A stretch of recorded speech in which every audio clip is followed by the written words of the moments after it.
నేను మాట్లాడేయన్నీ వాస్తవాలు నా అనుభవంలో ఉన్నాయే మాట్లాడుతున్నా. ఏది కల్పితాలు లేవు. మీ అమ్మ వాళ్ళు మీ నాన్నగారి వాళ్ళు మీకు చెప్పారో లేదో నాకు తెలియదు. చెప్తారు, చాలామంది ఇళ్లలో పిల్లలకు చెప్తారు. కానీ ఇప్పుడు నేను చెప్పే కొన్ని విషయాలు మా పిల్లలకు నేను చెప్పినట్టు కూడా నాకు గుర్తులేదు. 6లోకి వచ్చామంటే హై స్కూలు, 6వ తరగతి అంటే first form, second form, third form, fourth form, fifth form, SSLC. ఎప్పుడు సెలవులు వస్తాయో, సెలవులకి ఎప్పుడు ఊరెళ్తామో అనేవాళ్ళు. ఒక్క కాగు నిండా అన్నం వండేసుకుని, అయ్యో ఒకటి పులుసులే, ఇగురు కూరలు కాదు, అన్నాలకు పట్టుకెళ్ళి మల్షమ్మ గారు వచ్చారు, ఆహా గుమ్మలాడిపోతుంది కూర అని వాళ్ళ టిఫిన్లో తెచ్చుకున్నవి కూడా వాళ్ళ ఆడవాళ్ళు తెచ్చినవి కూడా అట్ట వదిలేసి మా అమ్మ తీసుకెళ్ళిన కంద పులుసులో ఎట్ట వేసుకు తినేవాళ్ళు ముచ్చటేసిపోయేది. రైలు పట్టాల కింద ఉండి ఆటి మీద ఒక్కొక్కడుగు వేసుకుంటే 10 నిమిషాల్లో ఇంట్లో ఉండేదాన్ని మా అన్నయ్య వాళ్ళ ఇంట్లో. నా చిన్ననాటి జ్ఞాపకాలు ఆ విషయాలు చెప్తానన్నాను. 1, 2 వీడియోస్లోకి వచ్చేసినట్టున్నాయి. తర్వాత నుంచి సపరేట్గా చేస్తానని చెప్తున్నానమ్మా. అడిగాను కూడా ఛానల్ వాళ్ళని, సపరేట్గా పెట్టండి అయ్యా, 10 మినిట్స్ 12 మినిట్స్ వరకే ఉంటుంది, సింపుల్గా ఉండాలి కదా మరి. అది కూడా ఒక అరగంట లాగితే చూడలేరు, అందుకని 10 to 12 మినిట్సే చూద్దరు కానీ. ఓకేనమ్మా. ఇప్పటికి 3, 4 చెప్పాను. ఒకటి వచ్చింది మొన్న ఎప్పుడో ఒకరోజు ఇప్పుడు గోంగూర రొయ్యలు వండినప్పుడు ఎప్పుడో ఒకసారి వచ్చింది. అందుకని మీరు మాత్రం నేను ఈ 10 నిమిషాలని మీరు ఏకాగ్రతతో చూడండి. ఇవన్నీ అనుభవంలో అసలు ఇదే కాదు, ఇప్పుడు నేను ఏది మాట్లాడినా ఎంతకాలం నుంచి, సంవత్సరం పైన అయిపోయింది కదా, సంవత్సరం 2 నెలల వరకు అవుతుంది కదా, నేను మాట్లాడేవన్నీ వాస్తవాలు నా అనుభవంలో ఉన్నాయే మాట్లాడుతున్నా. ఏది కల్పితాలు లేవు, కేవలం వాస్తవాలే. ఓకేనా. అందుకని తెలుసుకోవడంలో తప్పేమీ లేదు. మీ అమ్మ వాళ్ళు మీ నాన్నగారి వాళ్ళు మీకు చెప్పారో లేదో నాకు తెలియదు. చెప్తారు, చాలామంది ఇళ్లలో పిల్లలకు చెప్తారు. కానీ ఇప్పుడు నేను చెప్పే కొన్ని విషయాలు మా పిల్లలకు నేను చెప్పినట్టు కూడా నాకు గుర్తులేదు. నిజంగానే గుర్తులేదమ్మా నాకు. ఇప్పుడు కొన్ని విషయాలు అయితే మీతో చెప్తున్నప్పుడే మా పిల్లలు వినొచ్చు. అది అందుకని ఇప్పుడు నేను చెప్పాను కదా, కొన్ని విషయాలు మనం చెప్పాను. ఇప్పుడు 5 పాస్ అయ్యామంటే ఇక్కడ ఎలిమెంటరీ స్కూల్ అంటారు, బోర్డీ స్కూల్ అనేవాళ్ళు. ఎలిమెంటరీ స్కూల్ అనేది ఇప్పుడు స్టైల్ పెరిగిపోయింది. అప్పుడు బోర్డీ స్కూల్లో 6లోకి వచ్చామంటే హై స్కూలు, 6వ తరగతి అంటే first form, second form, third form, fourth form, fifth form, SSLC అలా ఉండేవి. ఇక ఆ టైంలో పిల్లలకి లీవులు ఇచ్చేవాళ్ళు. ఎప్పుడు ఇచ్చేవాళ్ళు సెలవులు? లీవులు అంటున్నాం ఇప్పుడు. అప్పట్లో నాతో చదువుకున్న వాళ్ళందరూ లీవులు అనేవాళ్ళు చాలా తక్కువే ఉంటారు. సెలవులే, ఎప్పుడు సెలవులు వస్తాయో, సెలవులకి ఎప్పుడు ఊరెళ్తామో అనేవాళ్ళు. అదంతా సెలవుల కాలం. ఇప్పుడు హాలిడేస్, లీవులు ఇది. అప్పుడు ఇస్తే దానికి కొన్ని రోజులు నాకు గుర్తురట్లా, నవంబర్లోనే ఎప్పుడు కోతల సెలవులను ఇచ్చేవారు. నవంబర్లో ఏదో దీపావళి వస్తుంది కదా, దీపావళి వెళ్ళిన తర్వాత కోతలు కోస్తారు. మా పల్లెటూళ్ళు అప్పుడు కోతలు కోసేవాళ్ళు. కోతల సెలవులని వచ్చాయి. కోతలు అవ్వగానే కుప్ప నూర్పుళ్ళు అని ఏదో మొత్తానికి పొలం పనులు ఎక్కువ ఉండేవి. ఆ టైంలో ఎందుకు వచ్చాయో సెలవులు వచ్చాయి, నాకు గుర్తురావట్లేదు. కానీ అప్పుడు మా అమ్మ ఏం చేసేది, మా అన్నయ్య వాళ్ళందరూ పొలం పనులు నేను చెప్పాను కదా, కుప్పలు నోచడానికి అటు వెళ్ళిపోయేవాళ్ళు. పొద్దున్నే వెళ్ళేటప్పుడేమో అన్నాలు, టిఫిన్లో గంజి అన్నాలు, ఉల్లిపాయ, పచ్చిమిరపకాయ అన్ని పక్కన కట్టేసి కర్రకు తగిలి చేసుకునేది. ఆ టిఫిన్కే ఒక గుడ్డలో ఉల్లిపాయ, 2-3 పచ్చిమిరపకాయలు కట్టేసి గుడ్డకి పెట్టుకుని వెళ్ళిపోయేవారు. అది పొద్దున్న ఏ 9కో 10కో తినేసేవారు వాళ్ళు. అవి సద్దన్నాలు అన్నమాట లేస్తారు. పొద్దున్న 7 పని మొదలు పెట్టారంటే 9కో 10 గంటలకు ఒకసారి లేచి ఈ అన్నాలు తినేస్తారు. తినేసి మళ్ళీ పని. ఈ లోపల మా అమ్మ 4 అన్నయ్యల దాకా ఆ పనిలో ఉండేవారు. కుప్పలు నూర్చేవాళ్ళు. కుప్పలు నూర్చేవాళ్ళు అంటే ఎక్కడ కుప్పలు ఎవరు సొంతం అనేది మళ్ళీ చెప్తాను ఇంకో దాంట్లో మీకు. నూరుస్తాకి వెళ్ళేవాళ్ళు. వెళ్ళినప్పుడు మా అమ్మ అన్నం వండేసుకొని, ఇంత డేసా, పెద్ద పెద్ద డేసాలని చెప్పాను కదా, పెద్ద పెద్ద కాగులు, ఒక్క కాగు నిండా అన్నం వండేసుకుని, అయ్యో ఒకటి పులుసులే, ఇగురు కూరలు కాదు, అన్నాలకు పట్టుకెళ్ళి పులుసుకూరలు నాన్ వెజిటేరియన్ కూడా పట్టుకెళ్ళేది కాదు పొలంలోకి.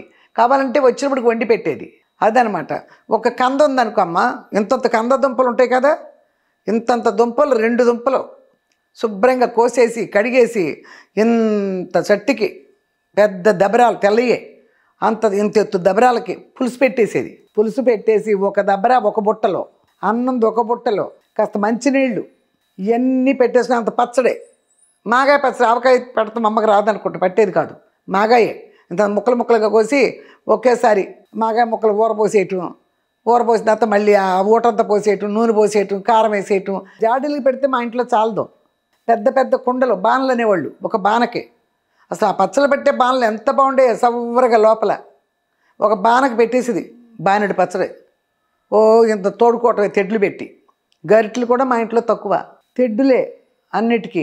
ఆ తెడ్డు పెట్టి ఇంత పచ్చడి తీసేది బయటికి, ఇంత వేసుకొని వెళ్ళిపోయేవాళ్ళం. ఆ తాంబేటికాయ ఓ పక్కన, అన్నంతో ఒక పక్కన, ఈ పచ్చడి ఒక పక్కన పెట్టుకుని, కూర చక్కగా దెబ్బరాపళంగా కదలకుండా వాసన కట్టేసి దానికి ఒక బుట్టలో పెట్టి నా నెత్తిన పెట్టేది.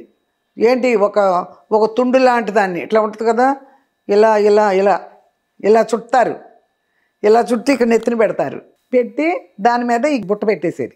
కదిలితే ఊరుకోదు, మళ్ళీ ఏం వలకూడదు, పులుసు ఒలికిందా అయిపోయానే. అంత జాగ్రత్తగా నడిచెళ్ళాలి. కూతి దూరం కాదు, 2 కిలోమీటర్లు ఉంటుంది మా ఇంటి దగ్గర నుంచి పొలం. 2 కిలోమీటర్లు అమ్మతో పాటు నడిచెళ్ళాల్సిందే. సెలవులో ఇదే పని. వెళ్ళిపోయేదాన్ని. వాళ్ళు అప్పుడు సూపర్గా కూర్చొని ఉండేవాళ్ళు. మన పని చేసేసి అయిపోయింది, వాళ్ళు చేతులు కొడుకునేటప్పటికి మేము ఉండేవాళ్ళం అక్కడ. శుభ్రంగా అన్నాలు పెడుతుంటే ఇంకా జనాలు ఉండేవారు అక్కడ. ఆ పొలాల దగ్గర వాళ్ళు వేరే వేరే కాస్ట్ వాళ్ళు కూడా ఉండేవారు.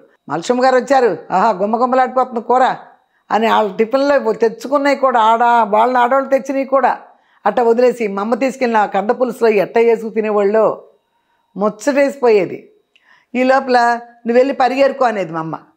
వాళ్ళు అన్నాలు తిని కాసేపు కూర్చునేవాళ్ళు కదా. ఈ లోపల కోసిన పొలాల్లో కుప్పలు తీసేస్తారు, అదంతా కోసిన అన్ని తీసేసిన తర్వాత అక్కడ పరిగని అంటారు దాన్ని. కంకిలు, వడ్ల కంకిలు ఉంటాయి కదా, అవి పడతాయి ఆ చేలల్లో, అవి ఏరుకోవాలి. ఈ లోపల మనవాళ్ళు మా అమ్మ పరిగెరుకో పాప వెళ్ళనేవాళ్ళు.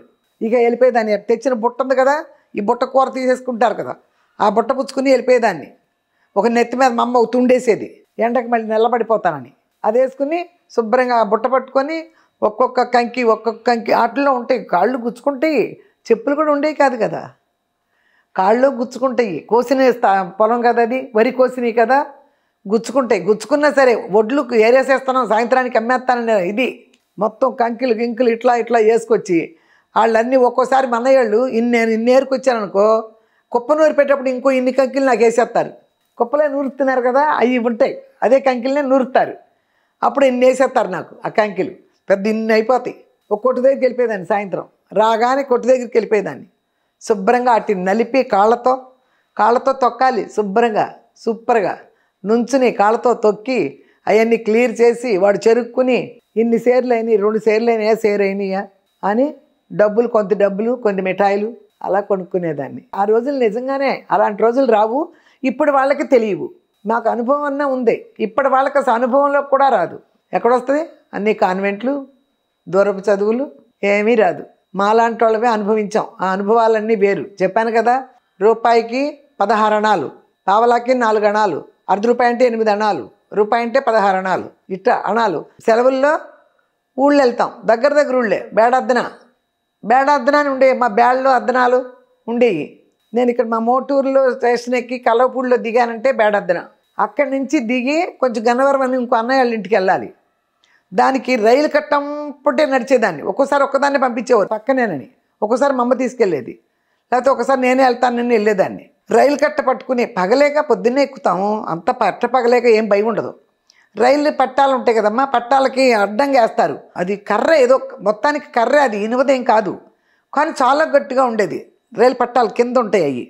దాని మీద ఒక్కొక్క దాని మీద ఒక్కొక్క అడుగు వచ్చి ఎంత స్పీడ్ వచ్చేసేదో నడక. 10 నిమిషాలు ఇంట్లో ట్రైన్ దిగిన తర్వాత, ఇప్పుడు ట్రైన్ అంటున్నాం, రైలు బండి ఎక్కి వచ్చానేవాళ్ళం. బండి వచ్చేసింది అనేవాళ్ళం. రైలు కూడా కాదు, బండి వచ్చేసిందని పరుగులు స్టేషన్కి. రైలు పట్టాల కింద ఉండి ఆటి మీద ఒక్కొక్క అడుగు వేసుకుంటే 10 నిమిషాల్లో ఇంట్లో ఉండేదాన్ని, మా అన్నయ్య వాళ్ళ ఇంట్లో. అలా ఆ అనుభవాలు మా పిల్లలకే లేవు. మా పిల్లలకు కూడా చాలా తక్కువ గుర్తులు, అసలు పెద్దగా అట్లాంటి గుర్తులు లేవు. ఓకే అమ్మ, ఇప్పుడు మా పిల్లలకు కూడా తెలియదు. వాళ్ళు వచ్చినా కూడా వాళ్ళు ఒక లెవెల్కి వచ్చేసి, నేను ఒక లెవెల్కి వచ్చిన తర్వాత కదా, వాళ్ళు వచ్చేటప్పుడు నా చిన్నతనం ఎప్పుడో దాటిపోయింది కదా. వాళ్ళు మామూలుగా రవళి కాన్వెంట్లో చదివింది, హరిత విజయ్ స్కూల్లో చదివారు, టౌన్ హై స్కూల్ అని గుడివాడలో. అంతా ఇక అదొక దారి. వాళ్ళకు కూడా తెలియదు ఇన్ని విషయాలు. వాళ్ళు చెప్పారో లేదో కూడా నాకు కూడా గుర్తులేదు. అందుకని చూడండి అమ్మా, నేను ఎప్పుడు పేదవాళ్ళ గురించి, మిడిల్ క్లాస్ వాళ్ళ గురించే చెప్తాను. మిడిల్ క్లాస్లో కూడా కొంచెం హై వాళ్ళు కూడా అది వేరేగా ఉంటుంది మళ్ళీ. కానీ పేదవాళ్ళు, మిడిల్ క్లాస్ తక్కువ వాళ్ళు, కొంచెం మిడిల్ కంటే కూడా తక్కువ వాళ్ళు ఉంటారు. పేదవాళ్ళ కంటే కొంచెం పర్వాలేదు అన్నవాళ్ళు. ఒక 2 ఎకరాలు 3 ఎకరాలు పొలం ఉందనుకో, వాళ్ళు కొంచెం పర్వాలేదు. మిడిల్ క్లాస్ అనేటప్పటికి ఆ రోజుల్లో 10 ఎకరాలు ఉన్నవాళ్ళు మిడిల్ క్లాస్. ఒక్కొక్క రైతుకి 100 ఎకరాలు ఉండేది మా ఊర్లో. సెలంకాయలు, గంటవారు అని ఉండేవారు. 100 ఎకరాలు ఉండే వాళ్ళకి. మరి వాళ్ళు ధనవంతులు. అప్పుడు ధనవంతులు అంటారు వాళ్ళని, షావుకారులు. అదనమాట వాళ్ళ గురించి. వ్యత్యాసాలు, వీళ్ళ ఆడపిల్లల ఆశలు ఎట్టా ఉంటాయో అన్నీ నేను మీకు ఒక్కొక్క వీడియోలో కొన్ని విషయాలు మీకు చెప్తానమ్మా. 10 to 12 minutes ఉంటుంది. మీరెవరు ఆపకుండా చక్కగా చూడండి. ఓకేనమ్మా? మళ్ళీ మంచి విషయాలతో మళ్ళీ నేను వీడియో చేసినప్పుడు మళ్ళీ ఇంకొక విషయం మళ్ళీ చెప్తానమ్మా. ఓకేనమ్మా? అంతవరకు మీరు అమ్మను మర్చిపోవద్దు. తప్పకుండా చూడండి. ఆంటీ అనుకుంటారో, అమ్మ అనుకుంటారో, అమ్మమ్మ అనుకుంటారో, అంతా నా చిన్ననాటి జ్ఞాపకాలు నేను చెప్తున్నాను. మీరందరూ తప్పకుండా చూడండి. ఓకే అమ్మా? బాయ్.